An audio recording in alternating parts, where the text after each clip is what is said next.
The heart of a champion, shaped by faith and perseverance, reflects mental toughness, akin to that of Olympic athletes. Biblical faith fuels resilience, empowering individuals to overcome challenges with unwavering determination. A strong spiritual foundation provides strength and motivation, anchoring athletes in purpose and hope.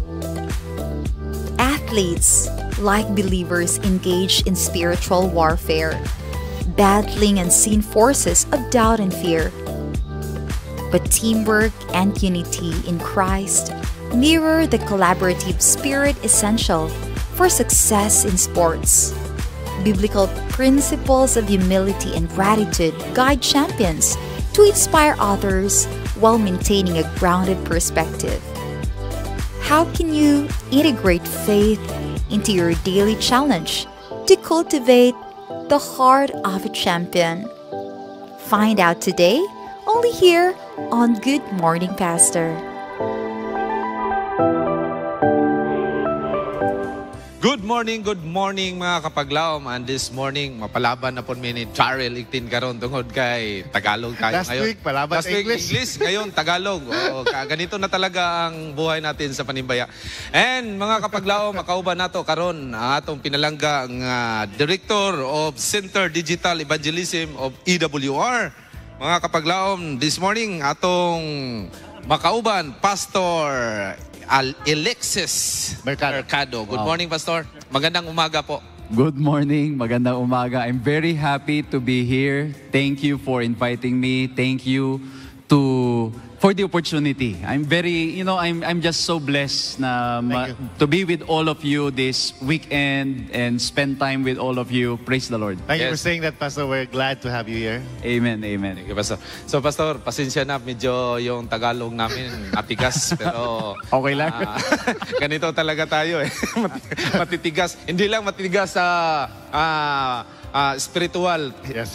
Matitigas rin sa mga Tagalog. Importante, Pastor, hindi kami nag-iisa kasi marami ding medyo may katigasan magsalita dyan. Okay. Alam mo, sa amin pag sinabing tigasin. Tigasaing.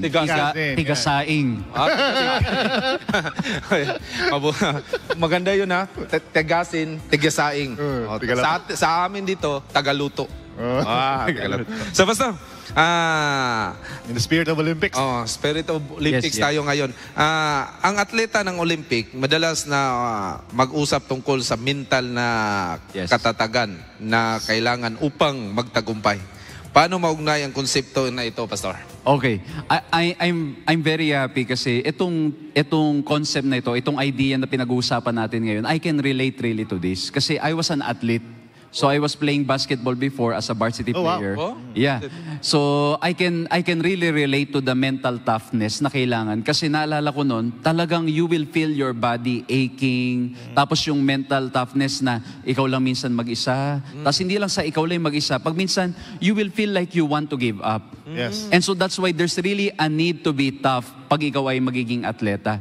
And I can relate this to Paul saying in 2 Timothy chapter 4 verse 7. Ang sabi niya, I have fought the good fight, I have finished the race. Oh, yeah. 'Di ba yung konsepto ng finish the race, not everybody can finish the race. Correct. So it really requires mental toughness, talagang physically, mentally, socially you are prepared if you want to be an athlete. It takes a lot to get to B from point A. Yes. In between A and B, hindi natin alam kung anong meron. Mahirap, lalo na, I remember when I was just starting to play, from bata na wala kang ka-sports, tapos bigla kang nag-desire mag-basketball dahil lang gusto mong makatulong sa family. Very hard, talagang sasakit yung legs mo. And there were moments na sabi ko, parang ayoko na yatang ituloy sa sobrang sakit ng katawan. Yes. You know what, Pastor, sa basketball, sometimes we see players doing this. And then they are recognizing God, no, as the source of their strength or a source of their talent. So, as individuals, Pastor, what does it mean to have this strong spiritual foundation to be able to achieve and also to help us achieve what we desire and what our goals Yeah, are. I think that's really very helpful. Tulad ng sinabi ko kanina, there are many times that you will be alone, you are on your own, especially when you travel to different places. Oh, yes. Ang pagkukunan mo talaga ng lakas is, your connection with God, your relationship with Him. Without that, it will be very difficult. Kaya yung iba hindi naniniwala sa Diyos, but they believe in a higher being. Kumbaga, yung konsepto ng meron kang pinaniniwalaan na pinagkukunan mo ng lakas, and we are very thankful dahil tayo, mga Christians, we know that that is God. Correct. So, Pastor, ang Bible po nagsalita na tungkol sa spiritual na Yes. baka. Yes. Pakikibaka. O ano ba yan sa Tagalog, Pastor? Pakikipaglaban. Pakikipaglaban. So sa atin, anong connection natin dyan sa Bible? Yeah, the Bible is clear that we wrestle not against flesh and blood, but we wrestle against power and spirituality. Okay, yeah. So ibig sabihin, kahit sa sports, nandun yung presensya ng kaaway. Talagang gagawa siya ng paraan. At isa sa mga na-experience ko when playing outside, aside from yung loneliness, and at times, yung compromise. You will be tempted to compromise. For example, Sabbath. Correct. When you're an athlete, may laro ng Sabado pag minsan, you will be compromised sometimes to tell the truth. Halimbawa, sa paglalaro, kahit na fault mo, pwede mong sabihin, sila yun. O, di ba? Sa basketball, siguro, nakaka-relate kayo dyan. Deny. Di ba? Hindi ako yan. Hindi ako yan. So, nandun pa rin yung spiritual warfare, and that's why it's important to always be connected to God. Sabi ni Paul, you need to put on Christ. Talagang maalala natin that whatever we do, even if it's sports, we need to be connected to Him. So sa spiritual, hindi lang sa sports, pati sa spiritual, Yes. ang compromise. Yeah. So, the way I understand Pastor saying that even if we lose in sports, we still have to win in Christ. Yes. Amen. Pagpatuloy po natin itong sports reference kasi we have this team effort. Hindi lang sa sports. Correct. Collective effort. Sa atin din, Masamikos, meron, group of people dito sa ating church. How is it important? Why is it important, Pastor, that we have this collective spiritual effort to achieve the same goal? Yeah. Just like in playing sports na yung mga team sports, napakahalaga na we work together as one. Kasi kung merong isa dyan na talagang gusto niya siya lang yung mag-shine, at the end, sometimes, the team will not win. Yeah. And I think in the church, very clearly stipulated in the Bible na we are functioning in different ways. Yes. Merong kamay, may paa, may tenga, may mata. And that's why we need to always work together. But at times that's difficult. Or not at times, but most of the time, it's difficult. By the way, Pastor, this collaboration is something that we are thanking you for. Kasi we have this training workshop. Amen. Local church communication leaders.